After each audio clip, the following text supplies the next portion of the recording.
కేంద్ర ప్రభుత్వం national security act నాసాన్ని తీసుకొచ్చింది. ఇది పిచ్చుక మీద బ్రహ్మాస్త్రం లాంటిది. పాపం ఆ పసిప్రాయులైనటువంటి ఆ విద్యార్థుల మీద ఇలాంటి నల్ల చట్టాన్ని ఉపయోగించడం ఏంటని ఇప్పుడు చాలా మంది కుహనా మేధావులు బయటకు వచ్చి అరుస్తున్నారు. ఇదే కుహనా మేధావులు ఒకవేళ రేపు పొద్దున్న ఏదైనా జరగడానికి జరిగితే అప్పుడు ఎవరిని బాధ్యులు చేస్తారు? దీనికి ఎవరు బాధ్యత వహించమని అడుగుతారు? కేంద్ర ప్రభుత్వాన్నే కదా అడుగుతారు.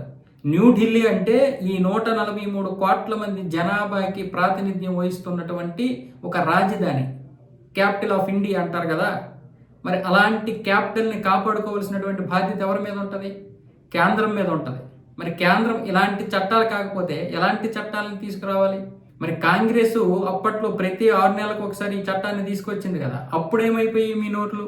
ఈ చట్టం తీసుకురావడం వల్ల ఇప్పుడు విద్యార్థులు భయభ్రాంతులకు గురి చేస్తున్నారు. బీజేపీ ప్రభుత్వం ఒక రకమైనటువంటి ఆత్మన్యూనత ప్రభావంతో ఉంది. ఆత్మన్యూనత లోనికి ప్రభావితమైంది. భయం అంచులో ఉంది. ఓడిపోతామని భయం పట్టుకుంది అన్న విధంగా మాట్లాడుతున్నారు. కానీ ఒక దేశ రాజధానికి ఇలాంటి ప్రొటెస్ట్ లేకపోతే ఎట్లా?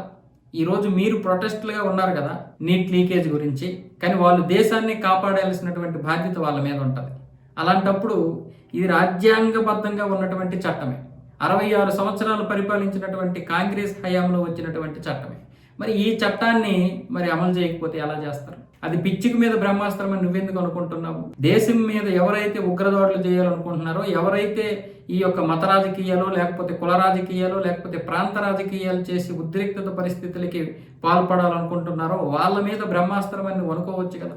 మీకు అలాంటివి ఏమీ తెలియదు. అంటే మీకు అలాంటివి తెలిసి కానీ అలాంటి వైపు ఎక్కడ జనాలు ఆలోచిస్తారో అటువైపు ఆలోచిస్తే మళ్ళీ ప్రజలు దానికి పాజిటివ్గా రియాక్ట్ అవుతారు. కాబట్టి మనం వెంటనే దాని మీద నెగిటివిటీ ప్రచారం చేయాలి. నెగిటివిటీ ప్రచారం చేయకపోతే మళ్ళీ ఇటువైపు అందరూ కూడా వచ్చేస్తారు, బీజేపీకి సపోర్ట్ చేస్తారు. అంటే ఎంత దారుణమో చూడండి. వీళ్ళు చేస్తున్నటువంటి నిరసనలకి అన్ని అనుమతులు కావాలి, అన్నీ ఓకే చేయాలి. కానీ అటు దేశాన్ని కాపాడడానికి మాత్రం చట్టాలు తీసుకురాకూడదు. ఢిల్లీ అంటే ఏంటి? 146 కోట్ల మంది జనాభాకి ప్రాతినిధ్యం వహిస్తున్నటువంటి రాజధానే కదా. మరి ఆ రాజధానికి మీరు ఇంతకుముందు పరిపాలించినటువంటి యాక్ట్లే కదా ఇప్పుడు కూడా వీళ్ళు తీసుకొస్తున్నది.